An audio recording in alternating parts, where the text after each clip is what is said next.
አንድ ዩቲዩበር የሚለቃቸው የዩቲዩብ ቪዲዮዎች አልታይ ካሉት ምን ሊያደርግ ይችላል? የሚለቃቸውን ነገሮች ዘውግ ይቀይረዋል ወይንም በዛው ሐሳብ ጸንቶ ሌሎች ተመልካቾችን ለመሳብ ይሞክራል።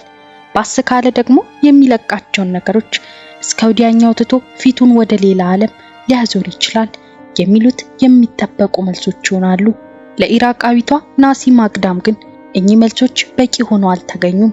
በዩቲዩብ ስራ ያኮረፈችው ናሲም ቁጣዋን ለመግለጽ መሳሪያውን ጥይት አጉርሳ ወደ ዩቲዩብ ዋና መስሪያ ቤት አቀናች።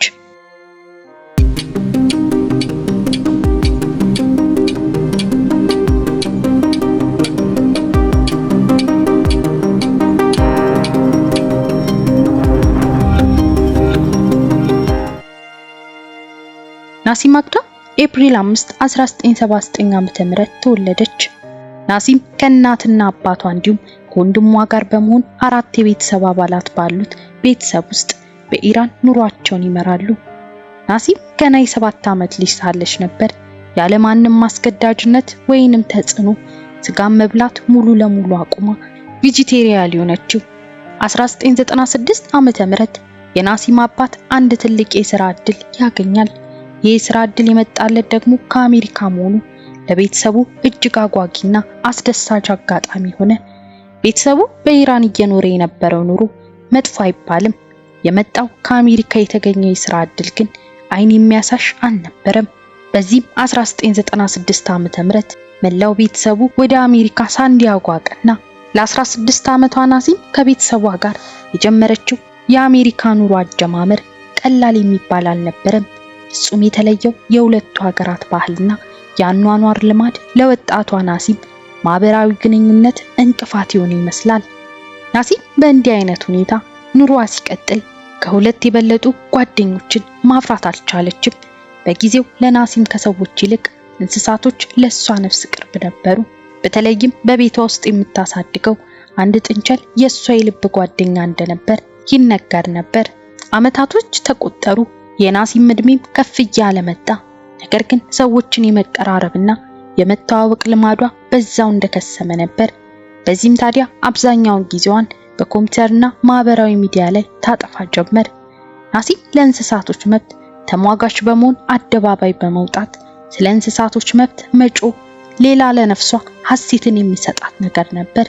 ለኔ የእንስሳት መብት ከሰብአዊ መብት እኩል ነው በሚል ንግግሯም ትታወቃለች። 2010 ዓ.ም ናሲም የመጀመሪያ የዩቲዩብ ቻናሏን ቬጋን ናሲም በሚል ስያሜ ከፈተች። በዚህ የዩቲዩብ ቻናሏም ራሷን ሴት ቦዲ ቢልደር እና የእንስሳት መብት ተሟጋች አክቲቪስት በማለት ትገልጻለች። ቀስ በቀስ ግን ራሷን የምትገልጽባቸው ማንነቶች በርከት እያሉ መጡ። ሞዴል፣ ዳንሰኛ፣ ኮሜዲያን እና አትሌት የሚሉትን የተለያዩ አይነት የሙያ ዘርፎችን ለራሷ እየሸለመች በዩቲዩብ ቻናሏ የተለያዩ ቪዲዮዎችን ትለቅ ጀመር። ነገር ግን በዩቲዩብ ቻናሏ የምትለቃቸው የቪዲዮ ምስሎች ወጣ ያሉ፣ ግራ የሚያጋቡና ለየት ያሉ ነበሩ። ናሲም ከጊዜያት በኋላ ሌላ የዩቲዩብ ቻናል ከፈተች። ስሙንም ናሲም ሳቢዝ በማለት ሰየመች። የናሲም ለየት ያሉ የዩቲዩብ አቀራረብ ተመልካች አላጣም። በጊዜው ለነበረው የዩቲዩብ ተደራሽነት ጥሩ የሚባል ተመልካች ነበራት።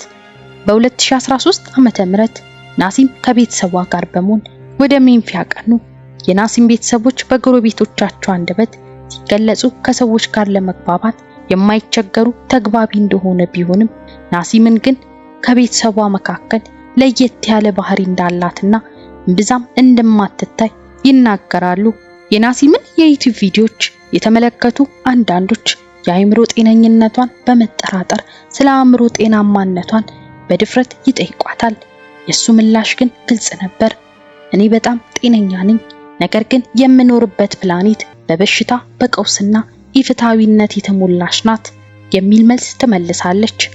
በ2017 ዓመተ ምህረት የናሲም ሁሉም የዩቲዩብ ቻናሎች ማሽቆልቆል የጀመሩበት ዓመት ነበር። ራሷንና ስሜቷን በደንብ የምትገልጽበት መድረክ ላይ ተደራሽነቷ ማሽቆልቆሉ የናሲም ስሜት በእጅጉ የጎዳ ይመስላል። ናሲም ታዲያ ለዚህ ሁሉ አንድ ተጠያቂ ራሱን ዩቲዩብን አደረገች።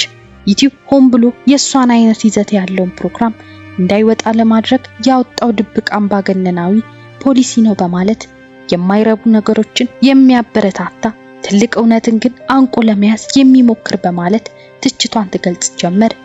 ናሲም በነጻነት ሐሳቧን የመግለጽ መብቷን እንደተነጠቀች ሁሉ መግለጽ ጀመረች። ጊዜው ወደፊት እያመራ ቢሄድም በናሲም የዩቲዩብ አቀራረብ የምትለቃቸው ቪዲዮዎች ተደራሽነትና የምታገኘው ትርፍ ከቀድሞ ጊዜ አሁንም እያነሰ መምጣቱን ቀጠለ። በ2018 ዓመተ ምህረት ናሲም ድንገት ደብሷ ጠፋ። ቤተሰቦቿም ሆኑ ማንም ሰው ያለችበትን ቦታ ሳያውቅ ተሰወረች። ናሲም መጥፋቷ ለፖሊስ ሪፖርት ከተደረገ ከጥቂት ቀናት በኋላ አንድ ቀን ምሽት መኪናዋ ውስጥ ተኝታ ተገኘች። በዚህም ጠፋች የተባለችው ናሲም በፖሊሶች አማካኝነት መኪናዋ ውስጥ ተገኘች። የናሲም በጤናማነት መገኘት ለቤተሰቦቿ ትልቅ የአእምሮ እረፍት የሰጠ ቢሆንም በዛን ወቅት በናሲም አእምሮ ውስጥ እየተውጠነጠነ የነበረውን ነገር ግን ማንም አላወቀም ነበር። ኤፕሪል 3 2018 ዓመተ ምህረት ናሲም ወደ ሳን ብሩኖ በማቅናት የመሳሪያ አተኳኩስ ልምምዷን በዛው አደረገች።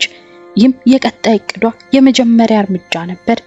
ታዲያ በዛው ዕለት የመኪናዋን አቅጣጫ ወደ ዩቲዩብ ዋና መስሪያ ቤት አዙራ ጉዞዋን ጀመረች። ለዩቲዩብ እይቷ መቀዛቀዝና ማሽቆልቆል ተጠያቂ ነው ያለችው ራሱ የዩቲዩብ አስተዳደርን ለማጥቃት ወስና ቦታው ላይ ደረሰች።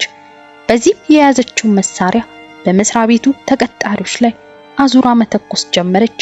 በዚህም 3 የሚሆኑ ሰዎች ላይ ጉዳት አደረሰች። ፖሊስ በደቂቃዎች ውስጥ አካባቢው ላይ ደረሰ።